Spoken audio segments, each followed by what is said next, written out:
Hello, everyone.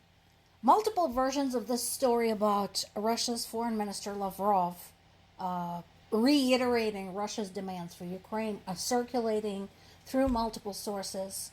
So, the thing is the same. The conversation continues to be the same, and it's as unacceptable to Ukraine. It should be as unacceptable to the rest of the people in the free world as it was 3.5 years ago.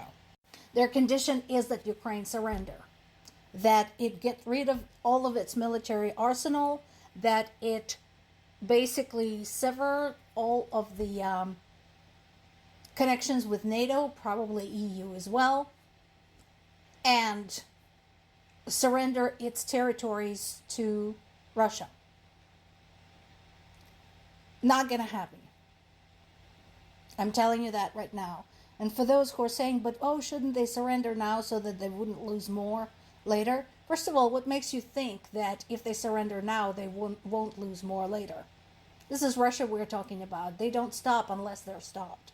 Second of all, you know what? If that is your position, the next time somebody breaks into your house, rapes your wife, and murders your children, feel free to surrender half of your house to them in hopes that they don't kill you. Okay? Now, there's a couple of things I want to address. These questions keep reappearing in the comments, some in very offensive form, but I do want to share this information. So, question number one is the whataboutism question, and that is, what about 12,000 civilians murdered by Ukrainian Nazis back in 2014? I cannot answer that question because that never happened. What you're reciting here is a great big fucking Russian deepfake that has been debunked so many times already. It's not even funny.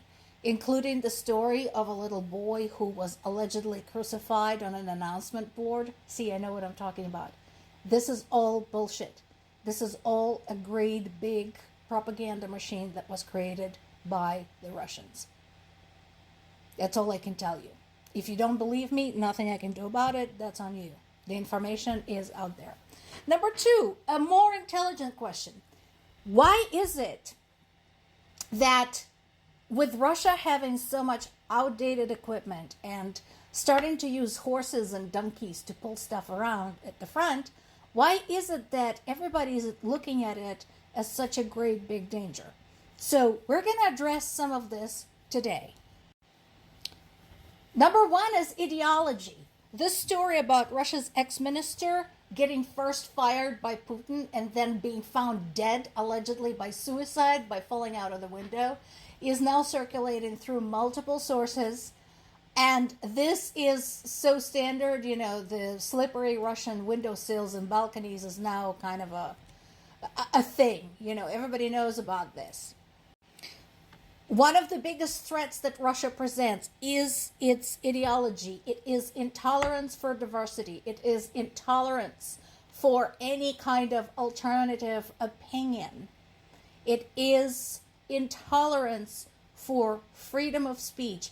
It is intolerance for opposing the leadership or disagreement with the leadership. So here, we don't exactly have it great right now in the United States. And yes, those who disagree are starting to get punished, but not yet by death. Their punishment by death has been going on forever. And the fact that they're spreading this ideology all around the world is dangerous.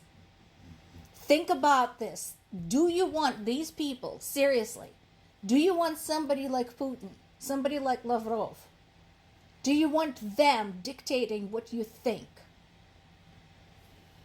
So, going back to outdated equipment, trouble defending themselves, and so on and so forth. It is true that Ukraine, with far inferior resources, has been able to deal some serious damage to Russia, including all but eliminating its Black Sea Fleet, causing a bunch of targeted attacks all across Russia, sometimes quite far away. So that has been pretty cool. And here's why that should be important to you folks. So we talked about the significance of the attack in Vladivostok yesterday, because that sits right on top of the Sea of Japan, and Russia and Japan have territorial disagreements. And Japan has been very uneasy ever since Russia was allowed to get away with the annexation of Crimea. Now, the Black Sea question is also important. Look at the map.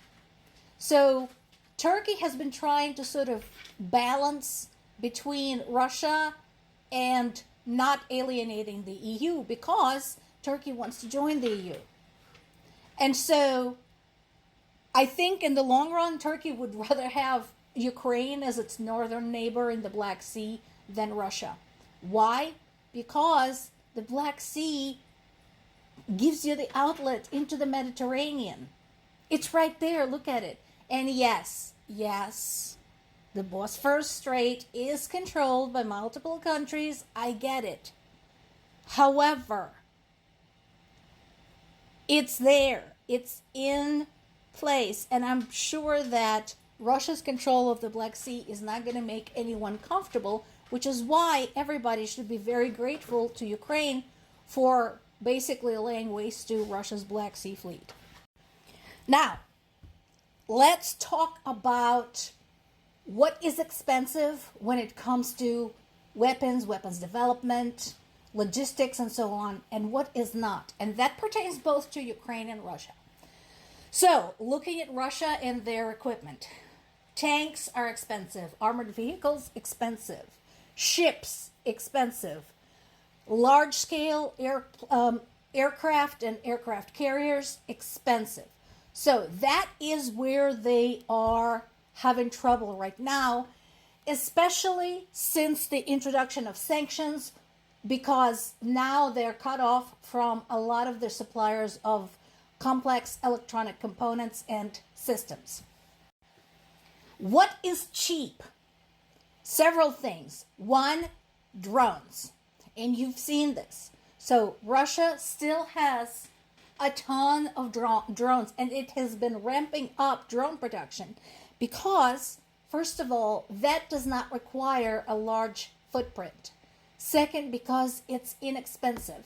Third, because they're collaborating with Iran and North Korea and quite possibly China to get those components and the whole thing, like Shahed drones. So, you have seen the damage that Ukraine had suffered due to this constant barrage of hundreds and hundreds and hundreds of drones. This can this is very plausible, this can happen to Europe. So while Russian tanks may not roll into Europe, Russia can certainly lay waste to European cities, especially of those countries with whom they share a border, like Finland, where they had just started building a larger permanent installation military base next to the border. And that should be a concern. Another thing that they consider very cheap is human lives. Russia is a big country with a very large population, much larger than Ukraine, several times larger. And they have no regard for the safety and health of their soldiers, or any soldiers that sign up, like it happened to Indian soldiers, like it happened to some of the soldiers that came from Africa, from South America, and of course from North Korea. They don't care. And that makes a difference. When people don't care and they just keep coming in waves of thousands, that presents a problem.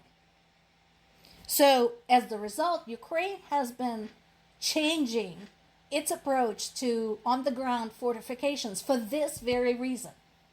And even as that is going on, the third thing that is very cheap for Russia is cyber terrorism.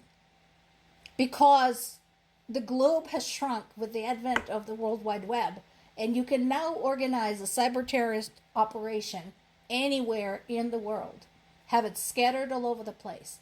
We're talking election interference, we're talking cyber attacks, we're talking stealing your information. So that is how Russia presents a threat, even with the outdated equipment. More to come.